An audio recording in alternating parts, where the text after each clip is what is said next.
Hello, everyone. Welcome to episode 4 of Inside the Red Box. I'm Dan Thompson, Director of Investments at Brooks Macdonald, and today I'm delighted to be joined by independent financial planner and head of Brooks Charities, Kerry Holmes. Hi, Dan. Kerry, today, as you're well aware, we'll be discussing the latest developments in the lead up to the budget. And earlier this week, of course, we had the Chancellor's speech, which we'll go into in a few minutes. But from working with you, Kerry, I know that you have a deep passion, both professionally and personally, for charities.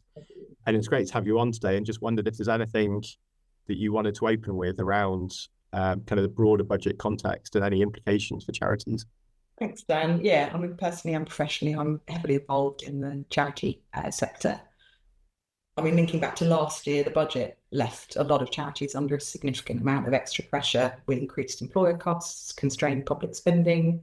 It did force a lot of charities to absorb a lot more in terms of operating costs to meet wider budgets and tighter budgets. And given that context, for this year's budget, I really wouldn't want to see any new measures introduced that make it even harder for charities to deliver services. Any further caps, any further payroll burdens, compliance costs are just going to damage the communities and the people and the voluntary sector as a whole. I mean, you mentioned obviously earlier this week on Tuesday, we had the pre-budget speech, which I think we can all agree is a bit of a scene setter ahead of the budget at the end of this month. And our view, and many people's view, is it's really aimed at kind of preparing the public for some very difficult decisions coming through. Yeah, we've, of course, on the other episodes that we've done as part of this series, we've covered a few of those different topics. The one, not that it was necessarily pointed to in the speech by the Chancellor, but the one I just wanted to delve into a little bit more detail around was on ISAs and the potential, and it is still potential, kind of nothing is confirmed until the budget is released at the end of this month. But the potential reduction in cash ISA limits from £20,000 to £10,000. Kerry, you any initial thoughts around kind of implications for you on kind of the financial planning side, should that happen? Yeah, I mean, coming up to any budget, there's always a lot of speculation. There's a lot of rumour, as you mentioned, that kind of strong rumour coming through, although we haven't had any confirmation centrally on that. You know, it is a very simple and immediate kind of effect if it drops from the current 20,000 to the 10,000. There are other rumours linked to ISAs as well, so rebalancing what you can put into cash versus what you can invest, and possible changes to the lifetime ISA as well have been speculated on, so sort of lowering the bonuses for those using it to purchase their first property and kind of tightening the eligibility criteria for first-time buyers.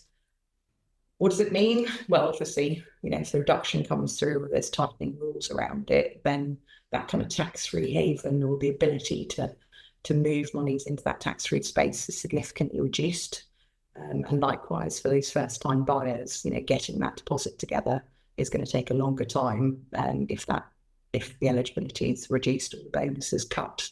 You mentioned there are a few different types of ISA. You say kind of the lifetime ISA, stocks and shares ISA, and the cash ISA. Do you mind just kind of covering briefly what the main differences between those three products and kind of the overarching amounts you can put into them are? Sure, of course. So an ISA is an allowance. So you have an amount that you can put in. So for most people, for a standard ISA, that's £20,000 a year. And as you mentioned, obviously they're looking, or one of the rumours is that might half to just 10,000. Currently, if you use that allowance, you can choose how you deploy your money. So for some people, getting a cash buffer is really important. So they'll plough all or some of that allowance purely into cash with their sort of bank, building society, or an entity that has a good interest rate. Others are using it for much long term, so maybe to support retirement as well, because it's a great tax-free source of income. So they might plough all of their allowance into stocks and shares to try and get that long-term higher return. And then separately, you have a lifetime ISA, and that's geared predominantly for first-time buyers, so you need to be under 40. It's not as generous an allowance, but you do get a 25% government bonus on top of what you put in, so you can save £4,000 a year into that. And what's right for you and what you need to be doing with those allowances will very much depend on what stage of your life you're at, and what your ongoing plans and goals are. Thank you, Kerry. If you were in the Chancellor's shoes, would you be prioritising changes to ISAs at all? That's a tricky question. I think I'm glad I'm not in her shoes. I mean, it is an easy, very quick win. If you reduce the amount that can go into the tax-free environment, what you're doing is pushing people into other vehicles, which are potentially taxable. So sort of a general investment account where you're taxing the dividends, the capital gains, the interest you earn, which you don't get within an ISA. It's potentially an immediate outcome as well, because that type of measure tends to be effective immediately. Will it make a significant difference? I'm not sure. It might change people's behaviours, and when it comes to saving and investing, for sure.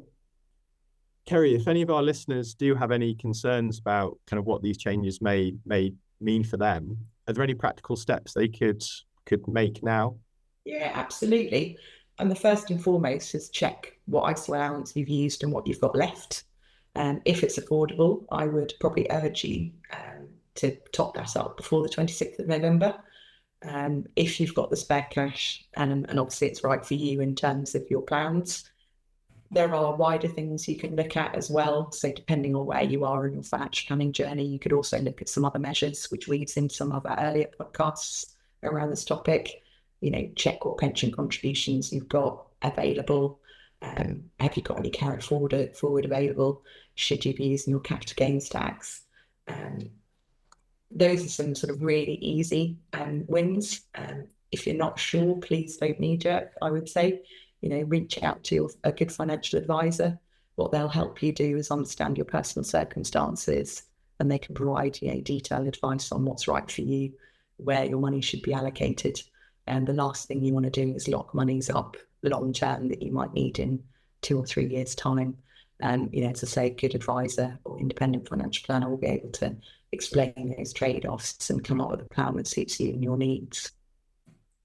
Kerry, that's fantastic. Thank you very much for joining me, and thank you all of the listeners for kind of coming and hearing us today. This is the latest episode of Inside the Red Box, and we'll be back next week with episode 5.